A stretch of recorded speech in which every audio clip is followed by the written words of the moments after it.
Good day. Welcome to WNT. In today's video, we will look at a single statement that at first glance sounds diplomatic, but in reality says much more about how the global security and political balance is changing. Let's take a closer look.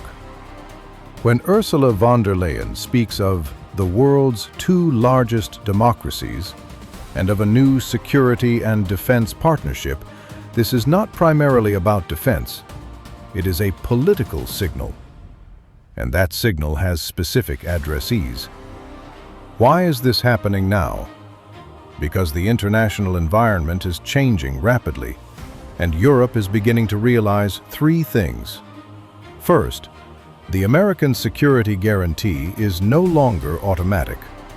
Second, China is becoming a systemic rival, not just a trading partner. And third, Europe does not want to remain a passive observer in the Indo-Pacific region.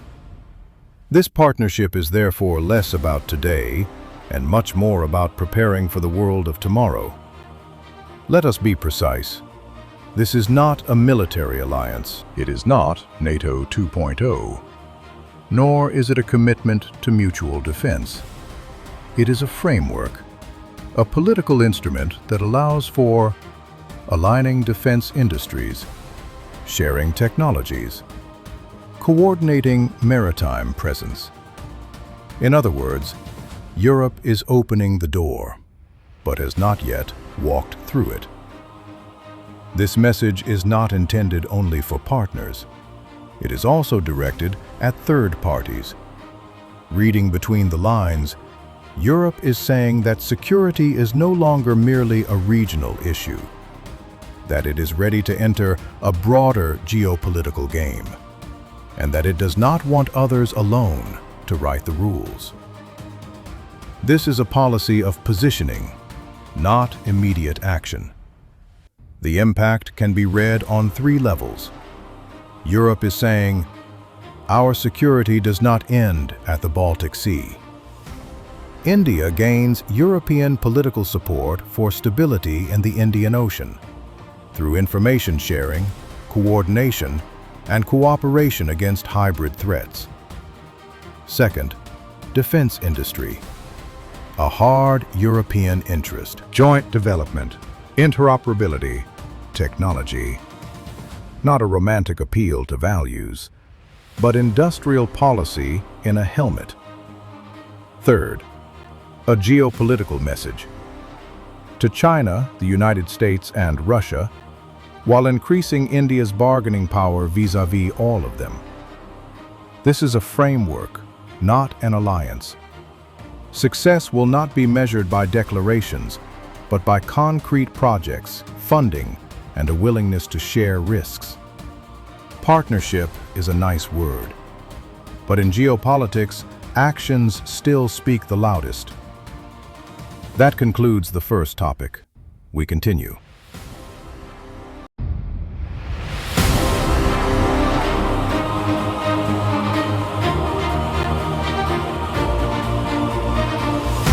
NATO Secretary-General Mark Rutte has come under a wave of criticism, not because of what he did, but because of what he said out loud.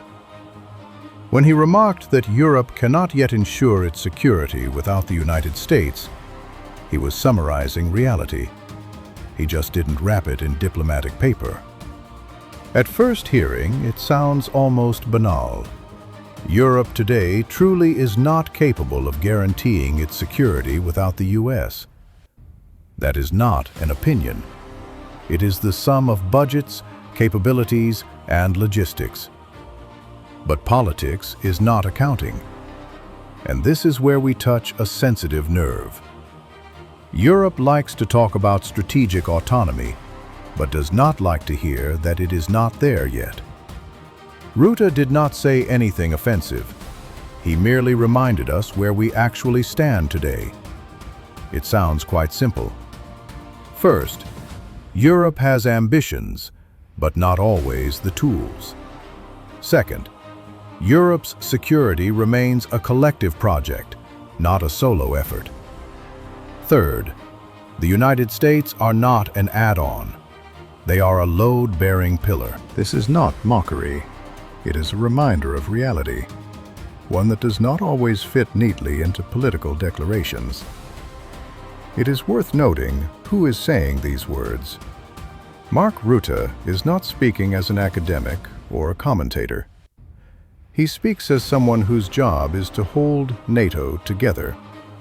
And in his world, European autonomy is welcome, as long as it strengthens the alliance, not replaces it.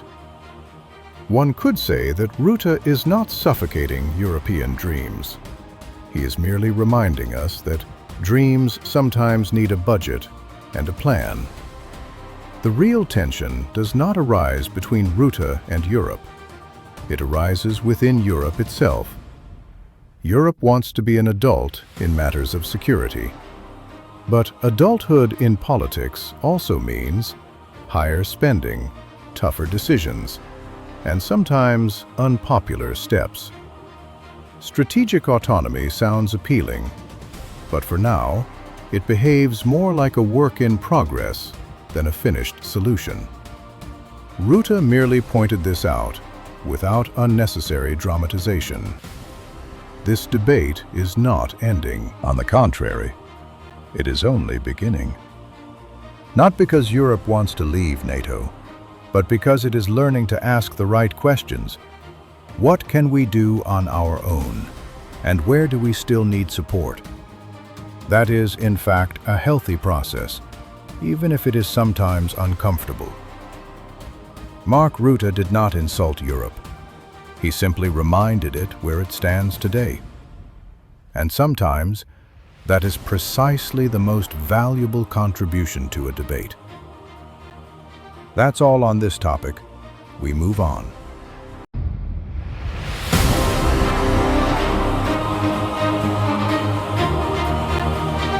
Brussels is once again working with one of its favorite tools. Not with a decision, but with an idea. According to information from Euronews, the EU is considering the concept of so-called gradual membership, which is intended to accelerate Ukraine's path into the Union. And it is precisely such formulations that tend to be decisive. Let us start by translating from Brussels language into plain speech. Gradual membership means this: Ukraine would not join the EU all at once, but step by step, with access to selected policies, funds, and institutions earlier, before completing the full, formal accession process. It is not full membership, but it is no longer a waiting room either. In EU terms, it would be called a pragmatic solution. Critics would add, a political compromise. Both are true. The timing is no coincidence. Today, the EU stands between two pressures: a political commitment to Ukraine and the reality of its own limitations. Full membership is a process that takes years, sometimes decades. But Ukraine does not want to hear someday. It wants to hear something concrete now. At the same time, the EU does not want to open all institutions at once, trigger resistance within member states, or disrupt its own budgetary balance. This proposal has several very specific addressees, and each of them reads it differently. To Ukraine, the EU is sending a signal that enlargement is no longer a purely abstract promise for the future, but a process beginning to break down into tangible steps that can have real effects on the economy, investment, and institutional integration, even before full membership. At the same time, this model allows the EU to retain control over both the pace and the scope of integration. Nothing happens automatically. Each step remains conditional on meeting specific criteria. To its own member states, Brussels is sending a different message. Enlargement will not happen overnight. It will not immediately alter budgetary balances, voting weights, or the internal power architecture of the Union. In other words, The political costs are spread over time, and for skeptical governments and publics, this approach makes it possible to say yes to the process without having to say yes to everything immediately. This is classic European risk management, maintaining a political commitment without opening up all institutional consequences at once. Not because the EU does not know where it wants to go, but because it knows how sensitive this issue still is within the Union. Gradual membership, however, is not without risks. First, it raises the question of what the final destination actually is, and how long this intermediate stage will last. Second, the EU would be creating a precedent, and every precedent in enlargement eventually returns in future debates. And third, Ukraine may gain some benefits without having a full voice at the table. That can work, but only if trust exists on both sides.